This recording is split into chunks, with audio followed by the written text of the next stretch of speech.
Ya jangan salah kalau muridnya kurang menghargai gurunya. Wong namanya guru, maaf itu harus betul-betul punya filosofinya guru. Sekarang banyak guru yang sudah tidak berfungsi lagi sebagai guru, maaf, guru yang kehilangan fungsi. Harusnya kata orang Jawa, guru iso digugu tur iso ditiru. Sekarang banyak guru yang wagu tur saru, banyak guru yang nek minggu turu, kan libur sekolah. Ya namanya guru kudu iso digugu, kudu iso di qaulan wa fi'lan wa ahwalan, aqwalan wa af'alan wa ahwalan.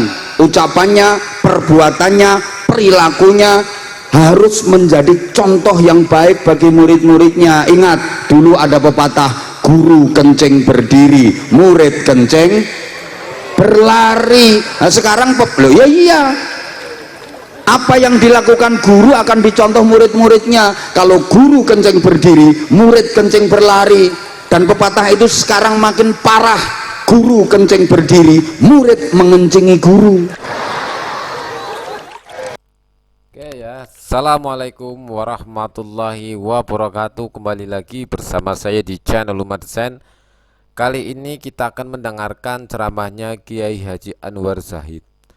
Wow, ini sangat-sangat mengena sekali ya, bahwasanya keadaan di Indonesia itu sekarang ya, murid tidak lagi hormat kepada gurunya, gurunya pun seperti ya tidak seperti guru-guru yang terdahulu.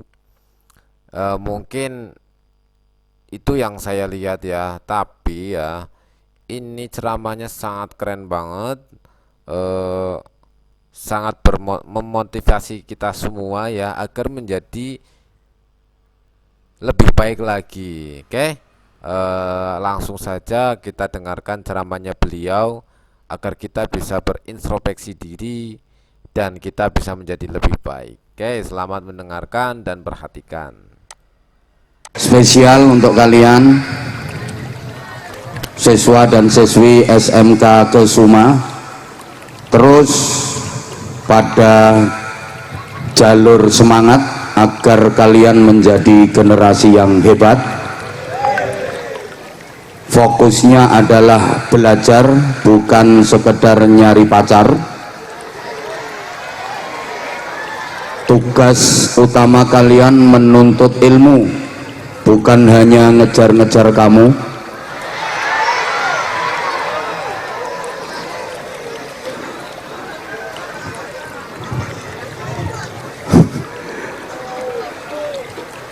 Karena mbok gak dirungokno kok.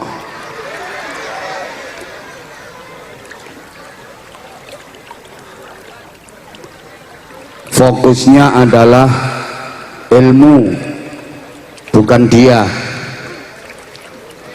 Karena tanpa ilmu kalian gak bisa apa-apa, tapi tanpa dia kalian gak apa-apa. Tanpa ilmu kalian pasti rugi, tapi tanpa dia kalian bisa nyari lagi.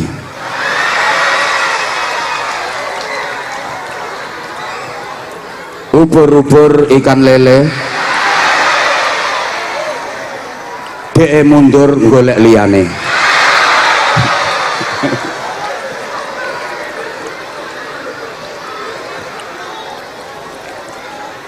Di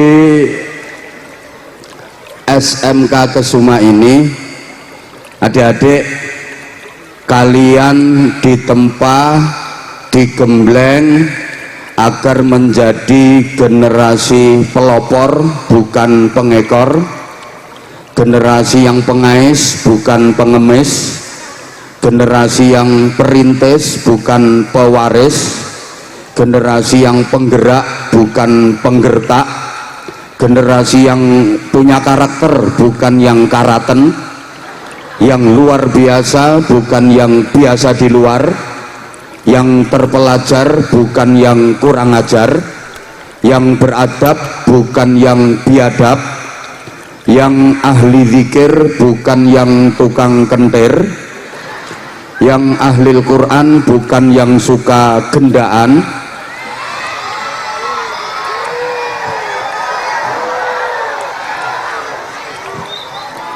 yang mampu menjalani hidup dengan realitas, tidak membanggakan fasilitas. Saya mohon maaf kepada Ibu Kepala Sekolah beserta seluruh staf dan jajaran, kepada para tamu undangan, kepada Bapak Ibu wali murid, kepada adik-adik. Mungkin saya datangnya agak telat, tapi lebih baik telat daripada tidak datang sama sekali. Ini kok kayak bukan kebetulan ya, saya telat ini kayak memang udah diatur sama Allah. Seperti masuknya Islam ke Indonesia itu memang agak telat dibanding masuknya Islam ke wilayah-wilayah lain di belahan bumi ini. Kan Islam masuk Indonesia itu sekitar abad ke-14 pasca runtuhnya kerajaan Majapahit. Padahal Islam sudah masuk ke benua Afrika, bahkan Eropa, itu di awal-awal abad ke-7. Sedangkan di Indonesia Islam masuk secara pergerakan itu di sekitar abad ke-14. Kalau secara individu, secara personal di abad 10 sudah.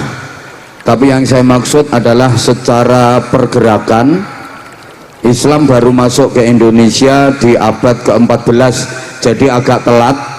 Makanya jadi budaya masyarakat Indonesia itu apa-apa telat. Jadi semakin telat berarti semakin Indonesia. Telat itu identik dengan ketinggalan. Adik-adik tolong diperhatikan, telat itu identik dengan ketinggalan. Maka jangan heran kalau negara kita ini apa-apa masih ketinggalan. Konsolidasi budaya ketinggalan, ilmu pengetahuan ketinggalan, ekonomi ketinggalan, teknologi juga ketinggalan. Telat. Wong Islam sudah masuk Spanyol, tahu Spanyol nggih? Pokoknya kidule trangkil. Yuk guyangan iku lho ngidul terus engko tekan Spanyol. Negaranya Real Madrid dan Barcelona. Islam sudah masuk ke sana di akhir abad ke-6, dibawa oleh Tariq bin Ziyad dan melahirkan banyak ulama-ulama besar.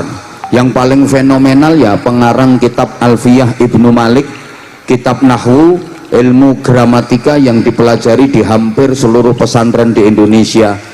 Ulama itu namanya Syekh Muhammad Jamaluddin bin Abdullah bin Malik Al-Jayyani Al-Andalusi. Ternyata itu yang ngarang kitab Alfiyah itu orang Spanyol, bukan orang Margoyoso. Islam juga sudah sampai ke Rusia awal abad ke-7. Sa'ad bin Abi Waqqas merintisnya dari Azerbaijan. Adik-adik kalau guru agama kalian mengajar terus membaca hadis Rawahul Bukhari, hadis ini riwayat Imam Bukhari. Imam Bukhari itu ternyata orang mana? Beliau adalah orang Turkistan. Nek Bukhari tonggomu kan bakul sego goreng. Rawahu Muslim, hadis ini riwayat Imam Muslim. Imam Muslim itu orang Naisabur. Jadi Islam sudah terkonsolidasi dengan baik di sana. Di Indonesia belum waktu itu. Imam-imam mazhab 4, Imam Hanafi itu orang Palestina, Imam Maliki itu orang Madinah, Imam Syafi'i orang Ghuzah, Imam Hambali orang Baghdad. Coba ulama besar semacam Imam Ghazali itu orang Persia, orang Iran. Islam sudah masuk ke Iran di awal abad ke-7. Makanya kalau kita ngaji kitab Nahwu Takrib atau Fathul Qorib itu karya Syekh Ahmad bin Husain bin Ahmad Al-Asfahani, itu ternyata beliau orang Iran, berasal dari kota Asfahan, kota terbesar kedua di Iran setelah ibu kota Teheran. Dan Asfahan ini kota yang paling ditakuti sama Amerika Serikat. Sampai hari ini satelit pengintai, satelit keamanan Amerika Serikat terus dihadapkan ke kota Asfahan karena di situ disinyalir menjadi pusat pengayaan uranium nuklir. Makanya Amerika takut. Ternyata Amerika yang katanya negara besar, superpower, adidaya, negara hebat, itu takut sama nuklir. Beda dengan orang Indonesia, nuklir masuk ke Indonesia dimplok, soalnya dadi bakso nuklir. Orang Indonesia itu sakti-sakti, panganane aneh-aneh. Jangan takut, Amerika nggak mungkin berani sama Indonesia karena orang Indonesia sakti-sakti, panganane bakso nuklir. Ada lagi bakso granat, sambelnya aja sambel mercon. Di Surabaya itu malah ada makanan namanya rawon setan, soto gendruwo. Wah, orang Indonesia itu hebat-hebat. Anak-anak kecil di Pati itu panganane molen. Oh, Indonesia ini top, gulanya aja batu sama pasir. Kapal selam ya dipangan. Tongseng ini doyan. Orang Indonesia hebat. Wong ibu-ibu itu sore-sore kletis-kletis ditanya, mangan apa bule? Kuping gajah. Lah kalau orang Amerika bangga mereka sudah bisa sampai di bulan, paling mereka di bulan hanya masang bendera, nancepin bendera, masang satelit, cuman gitu aja. Orang Indonesia lebih hebat. Wong Indonesia kini belonjo di matahari. Kurang panas piye?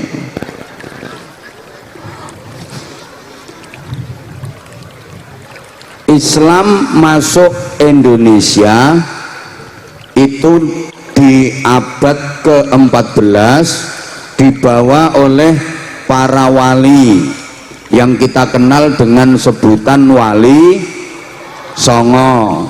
Sebenarnya Wali Songo itu ada beberapa kurun, ada beberapa generasi. Kurun pertama, kurun kedua, sampai kurun ketiga. Allahumma sholli ala Muhammad. Nah, sukses mengembangkan Islam di Indonesia karena menggunakan metode edukasi yang luar biasa. Makanya dalam rangka apa tuh iki jenenge acarane iki?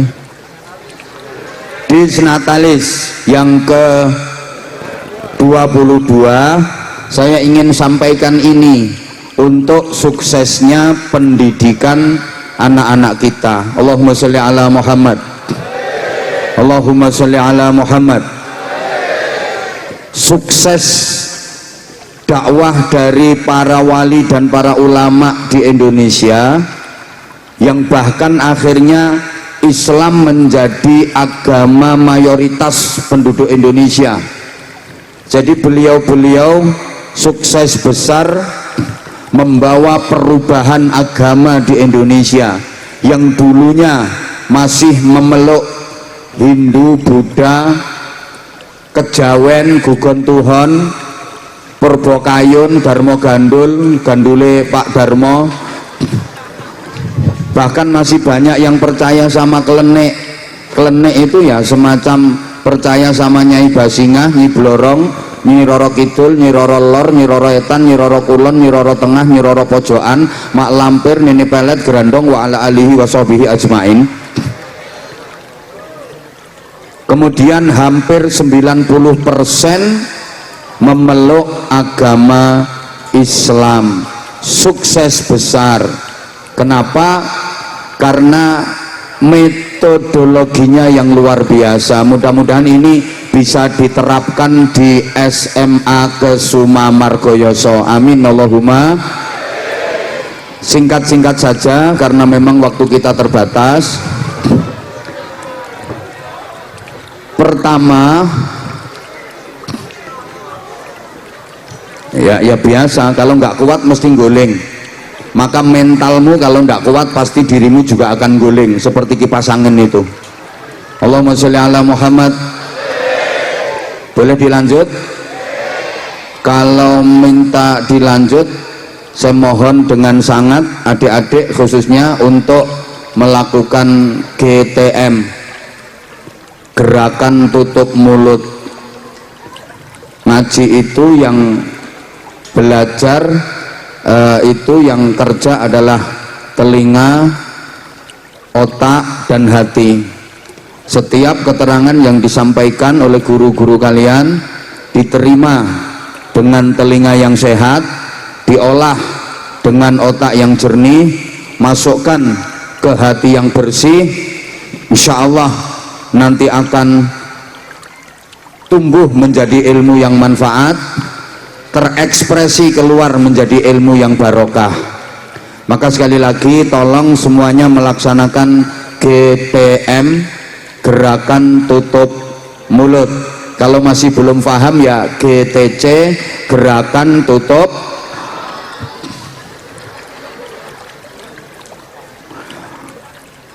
Strategi yang pertama namanya bil hikmati wal mau'izatil hasanah, menggunakan cara-cara yang arif bijaksana, kemudian nasihat-nasihat yang baik. Penyebaran agama Islam di Indonesia itu sama sekali tidak menggunakan kekerasan, enggak, tapi dengan santun penuh kelembutan, dengan cara-cara yang simpatik sekaligus menarik. Wal yatalattaf, berlemah lembutlah kamu dalam mengajarkan ilmu, dalam mengajarkan Islam, dalam mengamalkan Islam. Islam tidak pernah mengajarkan yang namanya kekerasan. Di dunia Islam nggak ada yang namanya kekerasan, karena Islam sadar sepanjang sejarah peradaban umat manusia, kekerasan tidak akan pernah bisa menyelesaikan masalah. Kalau tegas iya, tapi kekerasan no. Saya ulang, tegas yes, keras no. Tolong sama-sama, tegas, keras. Sekali lagi, tegas, keras. Ini perlu saya tekankan karena akhir-akhir ini banyak generasi muda yang salah dalam memahami perjuangan. Maaf, banyak yang salah dalam mengartikan jihad. Jihad hari ini nggak harus mati dengan dalih membela agama Allah. Justru jihad hari ini adalah hidup di jalan Allah, mempertaruhkan hidup di jalan Allah, bukan ingin mati dengan alasan membela agama Allah, apalagi menyodorkan diri untuk mati dengan dalih membela agama Allah. Kayak pelaku bom bunuh diri itu demi Allah, bukan jihad tapi kendat.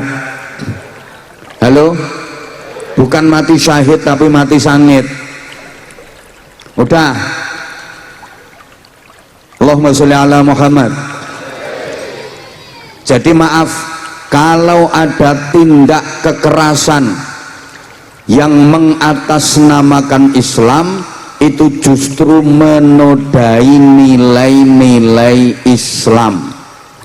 Maka maaf kalau ada tenaga pendidik yang menerapkan kekerasan terhadap anak-anak didiknya, itu tidak dibenarkan dalam aturan agama. Tegas harus, tapi kalau keras bukan nyaut tok. Gini ya, Islam di kita itu bukan yang irhabi, yang ekstrim radikal, dikit-dikit ngebom, bukan pula yang tataruf, yang liberal, bukan, tapi Islam di kita itu Islam yang tawassut, yang moderat, tengah-tengah. Islam ditegakkan sebagai rahmatan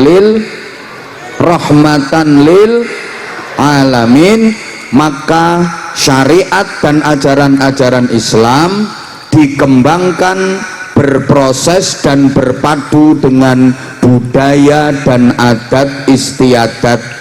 Para jamaah, terutama adik-adik, adat budaya itu penting apa penting? Yang keras tolong, penting apa penting?